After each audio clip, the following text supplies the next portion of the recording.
I talked recently to the owner of a local restaurant, very popular restaurant, who happens to be an Iraqi, and he said there was a church in Baghdad where I think 34 people were murdered by Islamic terrorists, and he said 4 of my cousins were killed.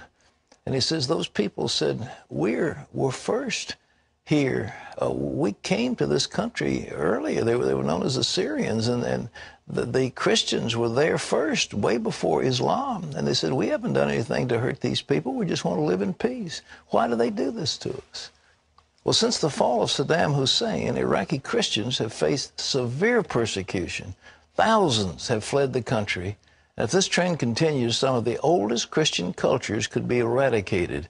Paul Strand has more. Violent terror attacks have killed hundreds of Christians in Iraq in recent months. The worst case came in an attack this past October on a Baghdad church. 58 Christians were massacred after their sanctuary was overrun by terrorists and they were taken hostage. The level of brutality is almost unbelievable. Paul Marshall documents Christian persecution from his position at the Hudson Institute. He points out so many Christians have fled Iraq, their population there has shrunk from more than 1 million to just a few 100,000. While Christians were probably 4% of the population 10 years ago, they're about 40% of the refugees. One watchdog group calls what's happening in Iraq a religicide, as Islamic extremists are actually trying to eliminate all Christians from the country.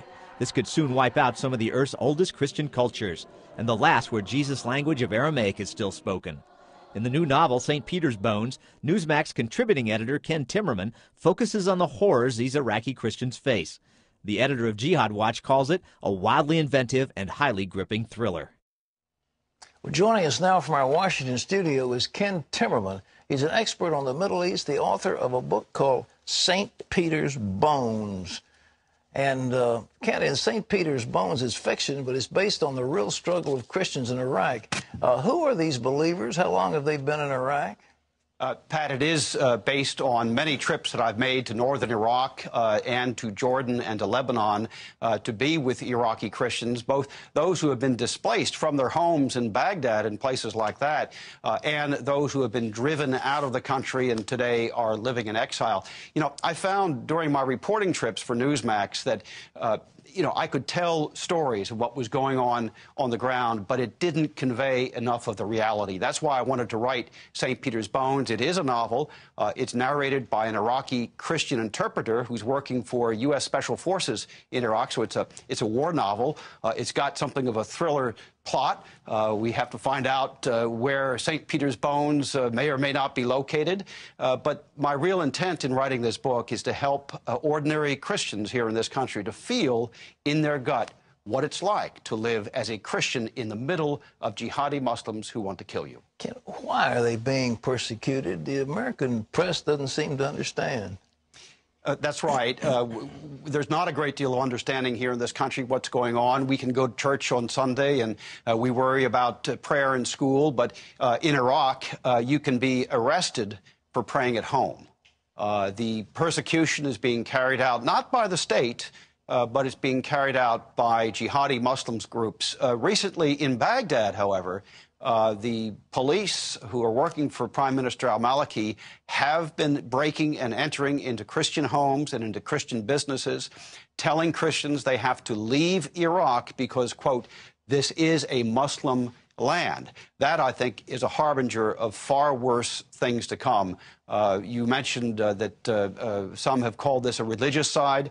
I think we're just seeing the beginning. There's already 2/3 of the Christian population that have been driven out of Iraq, and it's just getting worse. Kent, you use the term jihadi. You know, the word was out by the Muslims that jihad is actually a struggle, an inner struggle of the soul. Talk about that. Well, you know, it can be an inner struggle of the soul when Muslims are living as 1% of the population in a country like the United States. But when they are a majority, as they are in Iraq and in most of the Middle East, jihad means one thing and one thing only. It means conquering the entire land for Islam. And Christians and non-believers, Jews and people of other faiths, are given 3 choices by the jihadi Muslims. They can submit to Islam.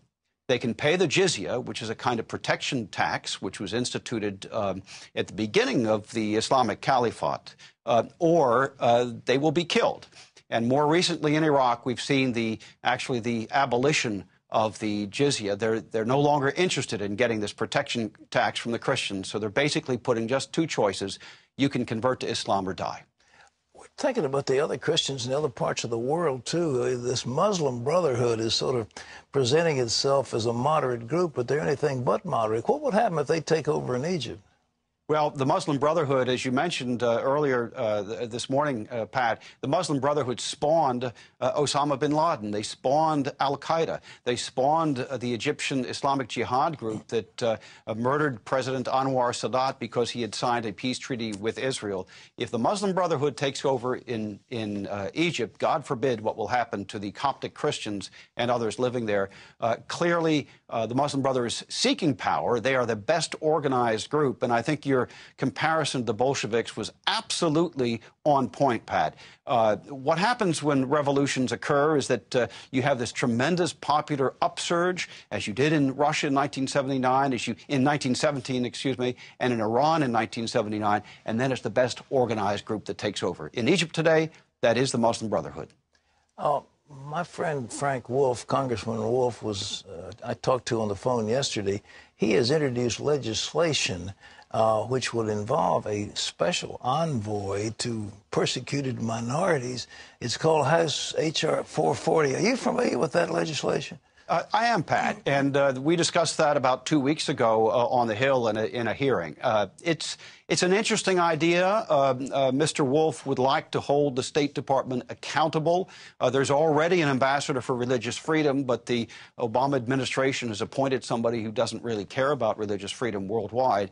So this particular position would be to watch for persecuted minorities, especially in the Middle East. I think the proof is going to be in the oversight that Congress does, and Frank Wolf will be in a great position to do that. And by the way, ladies and gentlemen, he's looking for co-sponsors. For those of you in Congress, or you can write your congressman and tell them that you would appreciate it if they got on board. It's 202-224-3121 is the Congress, and this is H.R. 440, and it's a bill to provide oversight of these persecuted minorities to see what we can do about it. And it's sponsored by Congressman Frank Wolf.